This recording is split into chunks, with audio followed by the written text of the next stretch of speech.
तो काम विश्राम हारी, और एक अतिकाय है रावण के यहाँ, एक अतिकाय, अकंपन, देवांतक, नरांतक, ये सब भीतर घुसे हुए हैं लंका में।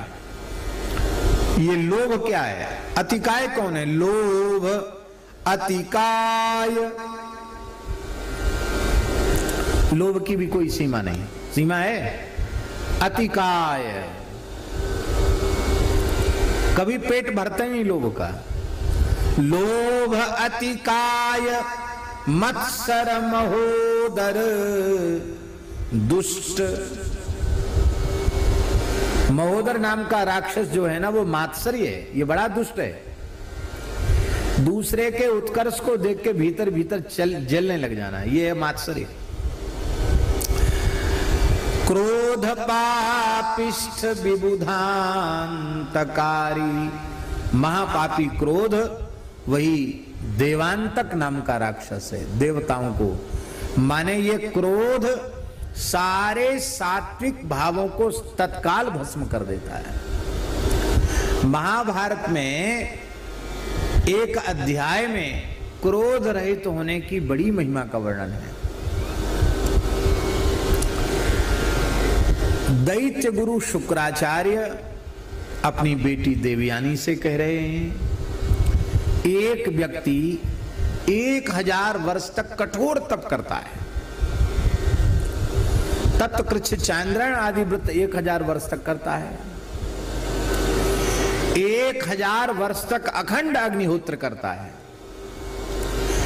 वेदादि शास्त्रों में कहे गए सारे शुभ कर्मों का अनुष्ठान करता है। एक व्यक्ति कितने समय तक? 1000 वर्ष तक। और एक व्यक्ति ऐसा है जिसने व्रत ले लिया है कि मैं कभी क्रोध नहीं करूंगा, किसी भी परिस्थिति में क्षुब्ध नहीं होऊंगा, ऐसा निश्चय भीतर से कर लिया है। कहते उस व्यक्ति, और एक वह व्यक्ति जिसने 1000 वर्ष की तपस्या, 1000 वर्ष की समाधि, 1000 वर्ष तक का अखंड अग्निहोत्र का व्रत लिया हुआ है, तो उस क्रोध न करने वाले का जो पुण्य है उसकी 16वें अंश की बराबरी वो 1000 वर्ष तक तपस्या आदि करने वाला नहीं कर सकता। 16वें अंश की बराबरी केवल क्रोध न करने का व्रत जिसने ले रखा है।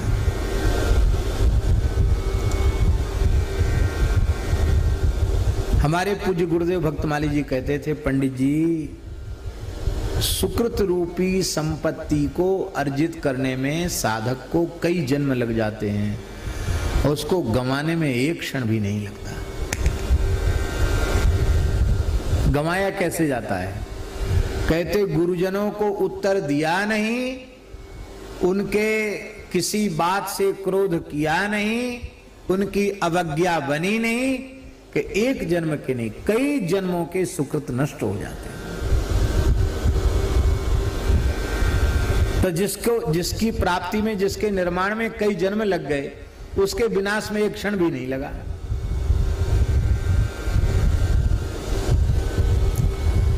क्रोध सबसे भयंकर है। क्रोध से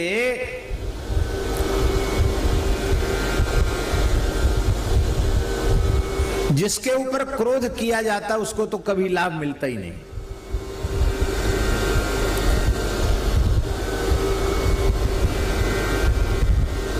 आपके क्रोध से किसी में सुधार हो जाए ये संभव नहीं है।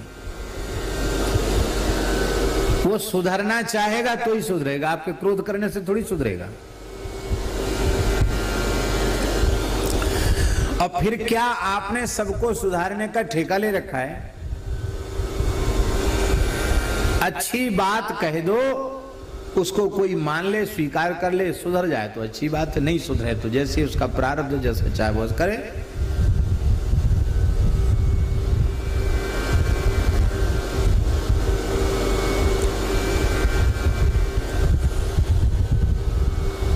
तो उसका सुधार तो हुआ नहीं, अपने स्वभाव में विकृति आ गई, अपना विनाश हो गया, अपना नाश हो गया।